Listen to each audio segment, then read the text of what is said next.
The easiest way to lose your life as a man is through a woman. And this is facts. Pick the wrong woman if you want to. Go and follow these degenerate girls if you want to. And the easiest way to have the best life is through a woman. But the choice is yours.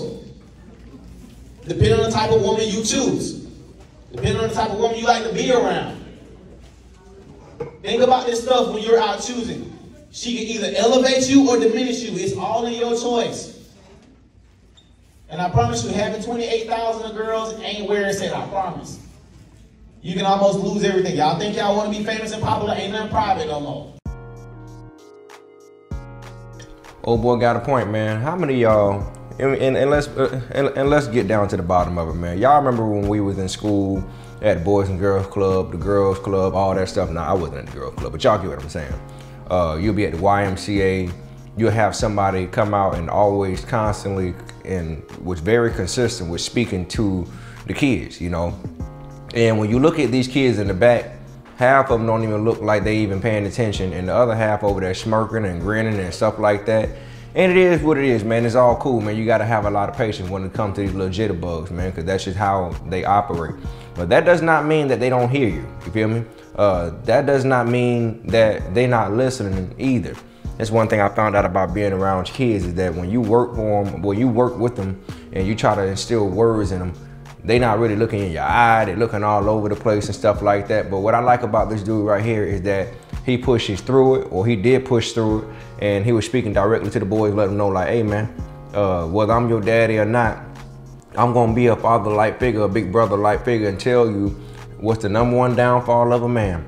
And most times, the #1 downfall of a man is a woman. Now, I'm not saying that, you know, women are trouble. I'm not saying that. First of all, I feel like the #1 downfall of any man or anybody is themselves. You pick and choose how you want to live your life, and nobody should be able to hold your hand and feel sorry for you for all decisions that you make because the first thing you will tell somebody is that you're grown. You don't want to be told what to do. So, but I do appreciate the fact that he did say that, and then put the #2 thing on there by saying, look, a man's biggest downfall is a woman.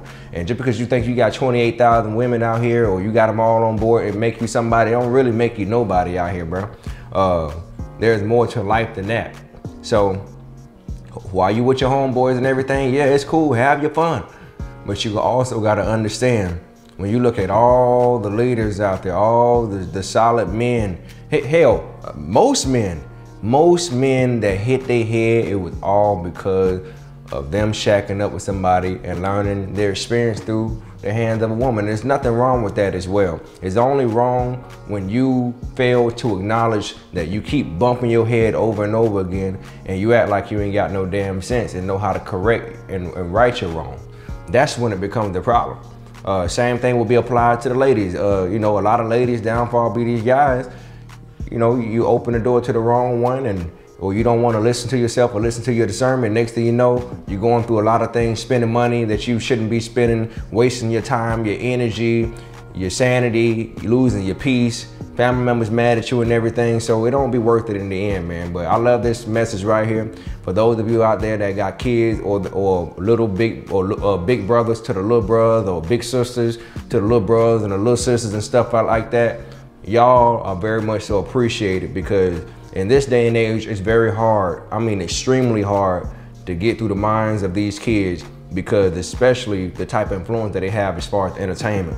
At least there was some type of balance to when we was growing up. You know, we had our ratchet stuff, we had our righteous stuff, but nowadays it seems like everybody want to be NBA YoungBoy out here, and that's no disparage to NBA YoungBoy. Seems like everybody want to be that sexy red girl, my pink, my bow. You know what I'm saying? Like, that's what we're dealing with now. So for the people that's willing to actually still speak to these kids, knowing that their life is at risk, because you can't tell these kids nothing. If they go back and tell the parents want to put your 6 feet under now.